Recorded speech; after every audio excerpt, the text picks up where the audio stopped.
Alright, this is Neca Jason, part 7, Friday 13th. So we got some box art, some photography, real photo of him open. We got him lunging at you with a scythe, and the figure itself. So let's get him out.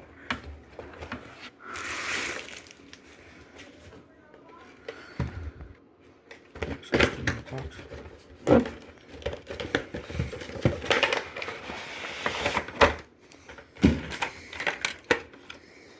Now, first impressions of this box are this is really good looking for a Neca figure. The amount of deep.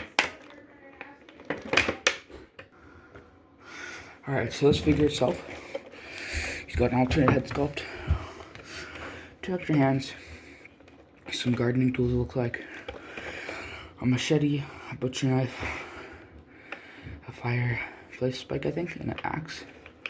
So let's get him out of the box. Oh yeah. And a battle damaged head, or split in half mask.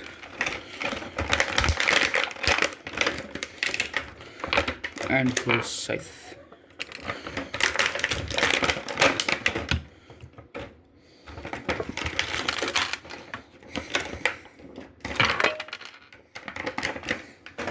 Alright, so before we get to the actual figure, let's look at the accessories. So we got this kind of we've got 2 different heads. So we've got this yelling head, which has a peg in the back of it for this mask. So that looks like, get in there.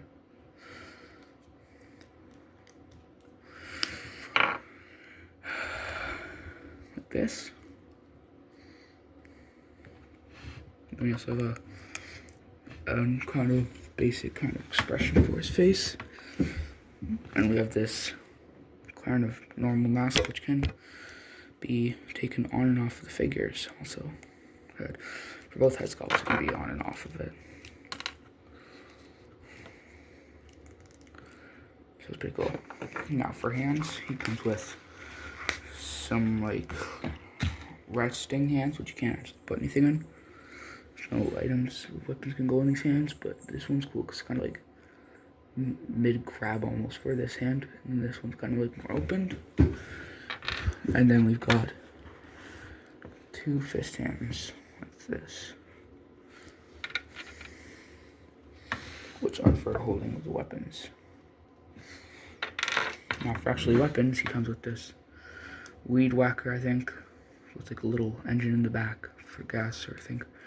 And it says a moving blade, which is kind of sharp. Hey cat. Cat break. Cat break. So he comes with this other weapon. I think another gardening tool. Let's check on the back here. You can see what it comes with on the bottom. This is a wood cutter here, I think.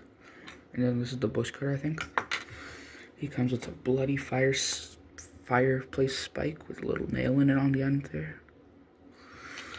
He comes with the butcher knife, kind of, I think. I don't know, kitchen knife. That Michael Myers uses.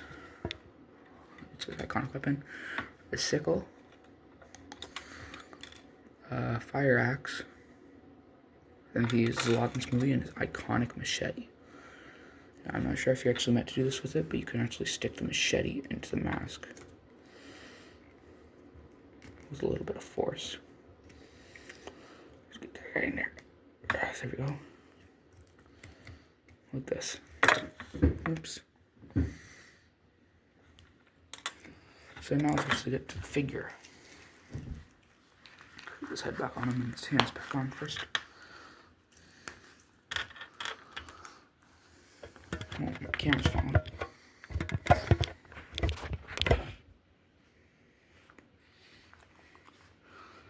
So here he is. Let's get the mask on him. This is Jason Voorhees. Now something really cool is, in case you don't actually know the movie, he got sunk with a chain, like a rock on a chain as he was thrown in. This is a real metal chain on him. So that's really cool. I don't know if Neca's ever put real metal on a figure besides now. So on to the detail of the figure. He's got like really good detailed ripped clothes. It's like a really glossy paint application on him. He's got this open spine in the back, really nasty. He's got some really shiny skin there. Some more broken bone, torn up clothes. So yeah, articulation now. He has double-jointed elbows, so this little piece can go like this. You can touch his shoulder actually. It's cool. His arms go full 360. They don't go up too much though, like a little under 90 degrees. I don't want to break him, so I'm not going to test it. Not much hip or waist articulation, as you can see. Oh god, I just showed my face in that. Alright, like I was saying, not very much waist articulation. Or here, he can bend like a little bit, but not much. Normally, like your standard Neca figure waist articulation, you're not going to get like Marvel Legends articulation on this guy, like Spider-Man. His knees are only single jointed, so they only go about 90 degrees for both of them, a little under 90 degrees. You can put him in the splits, as you can see. Almost in the splits. He's an old guy, he can't really do that well. But his, they can twist. There you go, back a decent amount. Back fully, forward fully. And his boots have a little peg like the Marvel Legends Spider-Man, so the peg is actually right there, right here, so it swivels on that peg.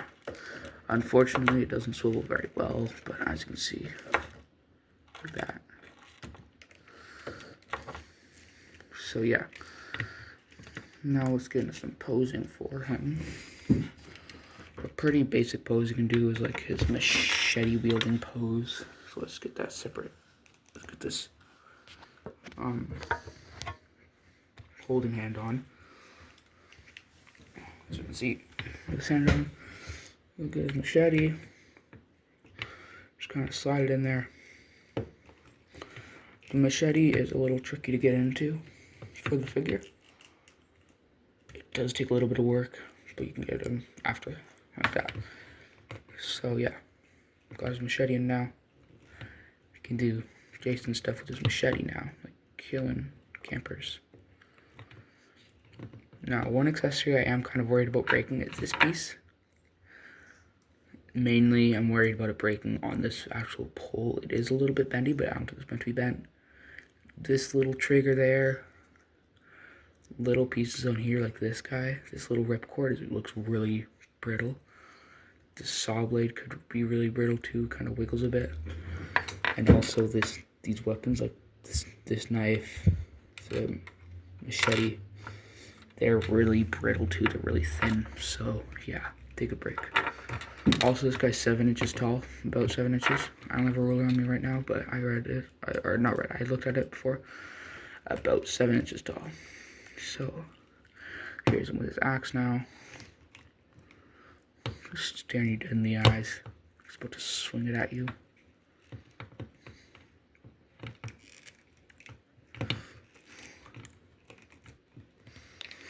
I'm kind of in like about to like whip his machete at you kind of, or axe at you kind of pose. And this guy's really easy to hit, like kind of some, not necessarily dynamic, but like meaningful kind of cool poses with. And you know, I was going to get a Michael Myers figure instead of this guy, which I'm very glad I didn't. But why not get a Michael Myers pose with him like this?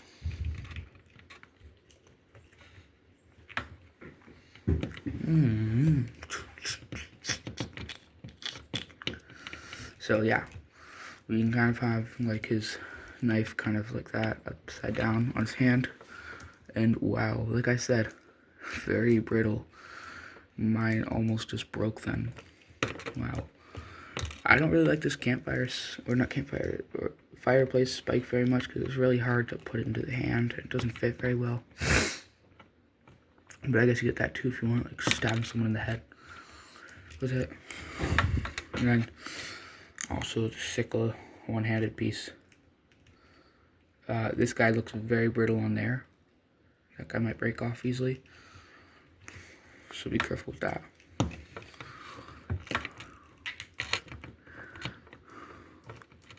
This guy's ankles are okay. I would still recommend using a stand for him if you have some. But you could just 3D print some or buy some off Amazon or Target. Got mine at a thrift store somehow. But yeah, pretty good. And also we got these two-handed accessories. I'm not really gonna do right now, but yeah. Like I said, also you can take his mask off. No extra head sculpt for mask and unmasked. And the detail on it is crazy. But would I recommend this figure for people who aren't Jason fans? Yes, I'm not a very big Jason Voorhees fan. I've only watched 2 movies, and Part 7 wasn't one of them. Don't ask me which ones, I don't remember. But I just love this figure. I've been wanting this guy for 2 years. That's right, 2 years I've been looking for this guy, and I'm not going to pay $90 on Amazon. Or like $100 online somewhere else, like eBay. But I got him for $67. I know, 67. But yeah. This guy's really cool though. I'm making a custom shelf for him also. So stay tuned for that later. Probably in a couple days or so. So yeah, also if you guys like this type of video where I review Neca figures, comment down below because I can make more. I have a lot of Neca figures. And I like making this too. Kind of stab in the chest. But yeah, if you guys, would I recommend this figure for not Jason fans? Maybe. Do you like horror? If so, yeah, definitely. If you don't like horror, I wouldn't necessarily recommend him because he is more of a scary Neca figure. But I don't know what Neca figures aren't really horror. But yeah, overall, I would recommend this guy. If you are a fan of the movie, definitely get him. If you aren't, I would still get him. He's pretty cool. He's definitely going to stand out in your collection, having all these, like, rotten kind of zombie flesh bits. It's a really good figure overall. It's 9 out of 10. It's the only thing that could be better was a little more accessories for, like, hand-wise, maybe, and knee articulation, and also this kind of rubbery clothing I don't really like too much. And this mask keeps kind of falling off. It doesn't fit in very well. But yeah, other than that, it's a really good figure. The box art is awesome. It comes with a great amount of accessories. And also, I think the knife in the movie was a reference to his mom's weapon that she used to kill. I asked my Jason Voorhees friend, like obsessed with a friend, Tenty Plenty, and he said that he thinks it's from the mom who used to use that weapon to kill with. So I think that's what it's from. If you guys want to see more Jason Voorhees figures, like Part 8 or Part 6, comment down below, because I want to get more Jason figures for sure. And I would love to review them for you guys. So yeah, overall, 9 out of 10, like I said. Pretty good figure. I would recommend picking him up if you're a Jason fan.